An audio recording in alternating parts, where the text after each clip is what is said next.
For about the past 23 years, give or take a year, I've been teaching high school English in San Bernardino, California. The two high schools where I've taught are in very, very poor communities.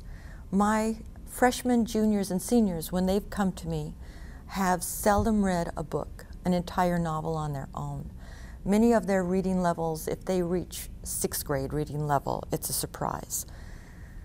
So, and my job is to make sure they're reading at the 9th, 10th, or 11th grade level before they leave me. Many times people have the misperception that the students need to start over and learn phonics and learn to chunk out words.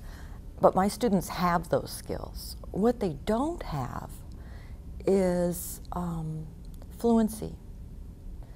And I know fluency isn't the only thing that leads to comprehension, but I know my students are still stuck on the word on the page.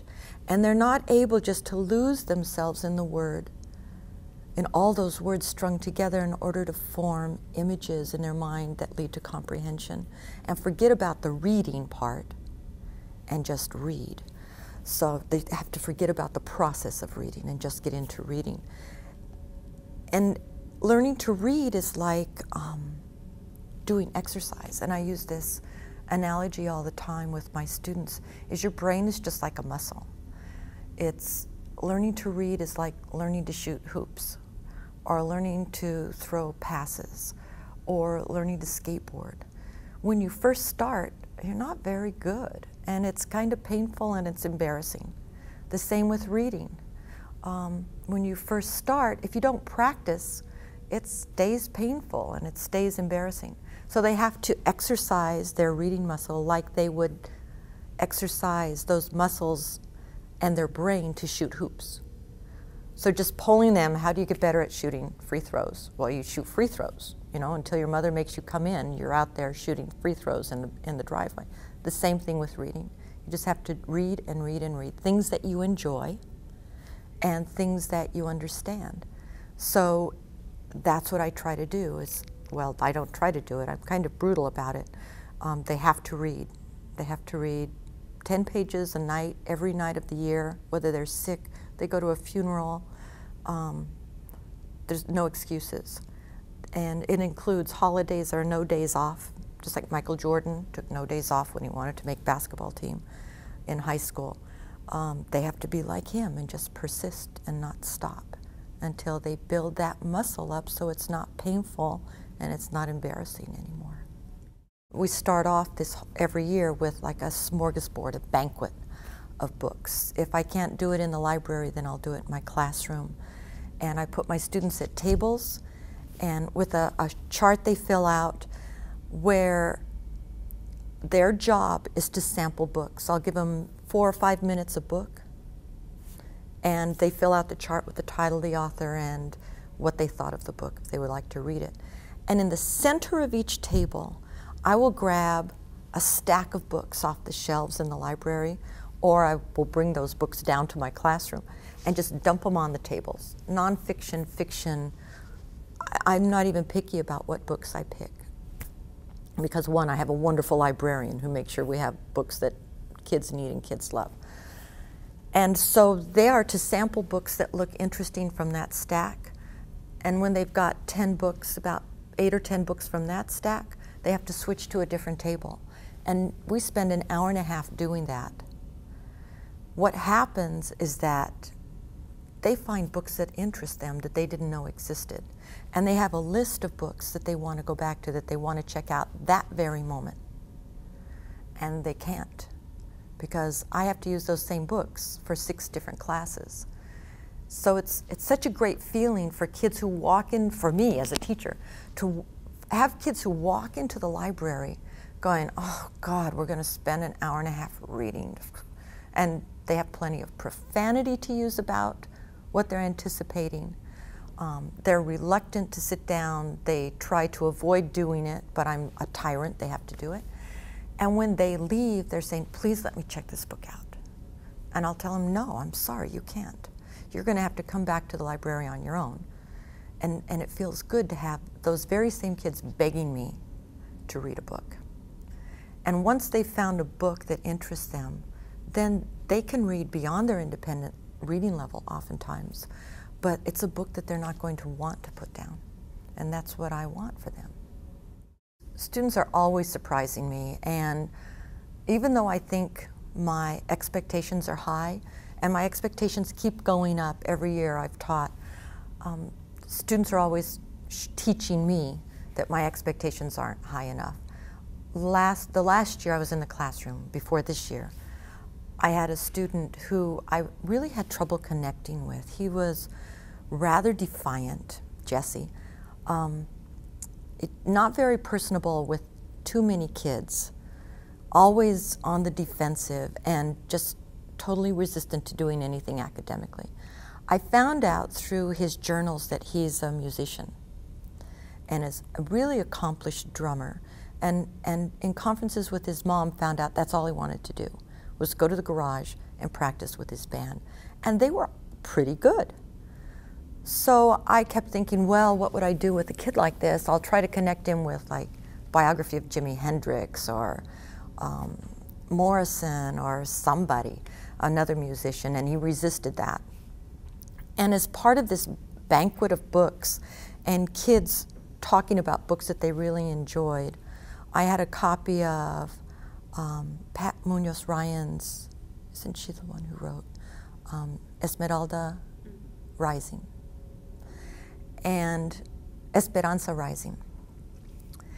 And I told him one day when I just had it to hear with him resisting, I said, read this book and you are not leaving my classroom today until you've gotten through at least 20 or 30 pages of this book. But I've got to go to algebra. No, I don't care. I called all his teachers and said, he's staying in my room the rest of the day until he reads. And he started reading this book and fell in love with it. It's a wonderful book, but to me it was always a girl's book. You know, it's just sweet, it's so sweet.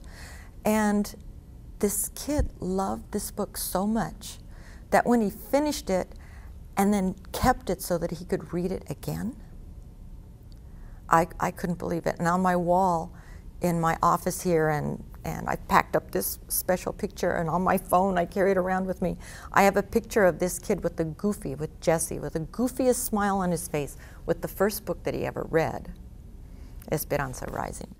There are some gang books out there that value the gang life. The books I choose, like Always Running or Two Badges, The Lives of Mona Ruiz, are novels or biographies of hope, where somebody makes, especially adolescents, make some very, very disastrous choices, but they don't give up. And they find a way out of the life they chose as an adolescent to a productive life that helps other kids and keeps other kids from making the same bad choices that they made. So I think, yes, some books about gangs, about prisoners, about prostitution, about living a life that perhaps isn't on a productive path, can reinforce stereotypes if they're glorifying those stereotypes. But if it's a novel about hope, about where there is a way out, then I think it's very appropriate for a lot of kids who feel hopeless. I think it's important that students have ready access to literature. Stephen Krashen at USC said that adolescents will read if books are within arm's reach. If they have to go beyond their arm's reach, then it's too much work and they probably won't pick up the reading material. So I have lots of books representing lots of diverse cultures in my classroom. And I make sure my students travel to the library and we're within arm's reach as we travel down the shelves. It's important for students to have access to lots of different kinds of literature for many, many reasons. One is because it helps break down stereotypes and helps them realize that there's a universal human inside each of us, that we have so much more in common than we have that's different, and to appreciate people who are different from us and who we might be afraid of on some level, or who we might hate on some level. So it kind of builds some bridges. I think it's critical that students have literature that reflects their own experiences, their own cultures, and their lives. My students are urban, poor. Our community is very, very violent. So it's important for my students to see that they're not alone. For my immigrant students, it's important for them to see that other students have immigrated and become successful, that they can see other students have suffered the same traumas that they've suffered and have been able to survive and to prosper afterwards, and what to do in order to reach that point. For my students who were born in the United States from Mexican parents, perhaps, or immigrant or even parents who were born here but they have Mexican heritage, it's important for them to see the amazing history, the amazing richness of their culture, and have it validated. When so often it's speaking Spanglish or code switching, using a mixture of Spanish and English together when you're speaking to your peers or you're speaking to your family, is a really endearing thing that oftentimes bilingual people don't see valued. It's put down so much. When my students read a novel where that code switching happens and it's intelligible to them, it's in print by a recognized author like Rudolfo Anaya and Bless Me Ultima, then it validates that what they're doing is valuable and that it matters, and they shouldn't lose that ability to do that. When I was growing up, I never read a book by a Chicano author. And it wasn't until my graduate work, and I took a Chicano studies, Chicano literature class, that I saw all this literature laid out that reflected me and my life, and it kind of validated that, yes, I belong in graduate school. And yes, I should have gone on to college, despite what my counselor told me in high school. He said I wasn't college material. And yes, I should continue in this battle to make sure that all students are exposed to lots of different types of literature, but especially my Latino students and my English learners and my immigrants are exposed to powerful, powerful literature that reflects their experiences, so they know they're not alone in the world and they're not the only person who's had to overcome the same obstacles. Major funding for Colorín Colorado is provided by the American Federation of Teachers, with additional support from the United States Department of Education, Office of Special Education Programs. For more information about teaching ELLs, please visit us at www.colorincolorado.org.